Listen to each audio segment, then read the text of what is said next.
2017 साली देखील आम्ही अतिशय चांगली मुसंडी ग्रामीण भागात मारली होती। 2014 असेल, 19 असेल किंवा 24 असेल, आम्ही ग्रामीण भागात विधानसभेत अतिशय चांगला विजय प्राप्त केला होता। पण यावेळी मात्र त्याहीपेक्षा मोठा विजय मिळालेला आहे।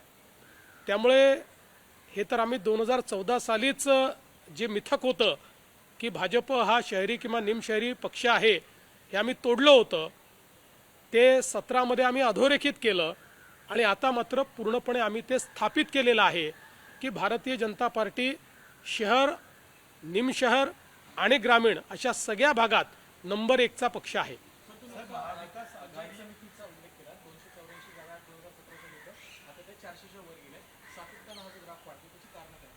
मला असं वाटतं की हा जनतेचा विश्वास आहे।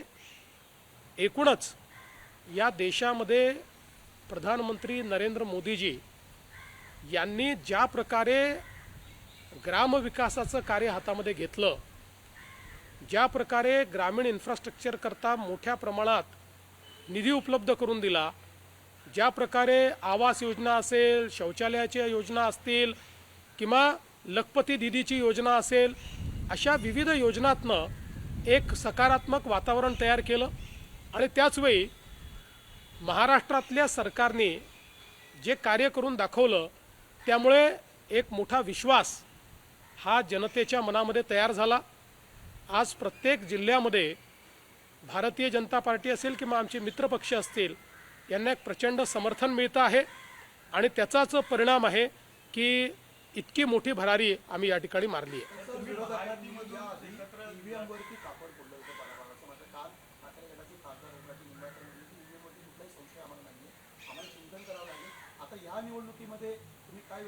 मला असं वाटतं की ज्यांना हे वाटतं की आपल्याला चिंतन करावं लागेल ते अतिशय योग्य मार्गावर आहेत।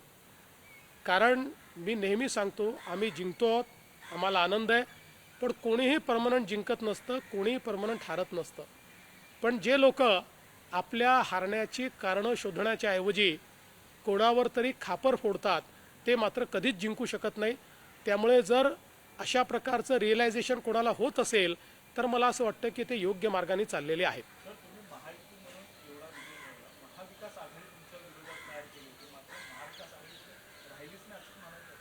महाविकास आघाडी फारशी कुठे दिसत नाहीये आणि खरं म्हणजे आम्हाला फारसं काही करण्याची गरज नाही।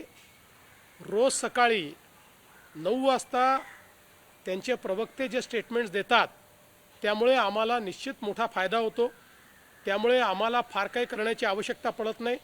रोज त्यांची मतं कमी करण्याचं काम हे त्यांच्याच माध्यमातून होतं आणि आपणही लोक त्या ज्या काही त्यांचे काही जे काही स्टेटमेंट्स असतात की ज्याला कुठलाही अर्थ नसतो, ज्याला कुठलीही सत्यता नसते, ज्याला कुठलंही बेसिस नसतं, याला इतकी व्यापक प्रसिद्धी देता की त्यामुळे उलट आमचंच काम होतं आणि लोकांचा त्यांच्यावरचा विश्वास रोज कमी होत जातो।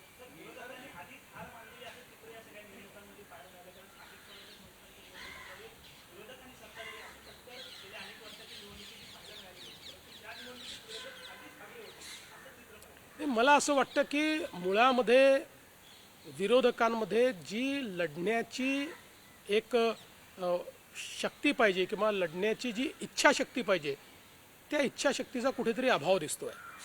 शेवटी विरोधी पक्षात काम करत असताना जनतेमध्ये जाऊन आपल्याला त्या ठिकाणी काम करावं लागतं, जनतेचा आवाज बनावा लागतो।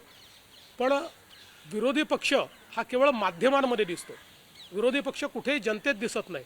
तो जोपर्यंत माध्यमांमध्ये आहे तोपर्यंत जनता त्यांच्यासोबत जाणार नाही।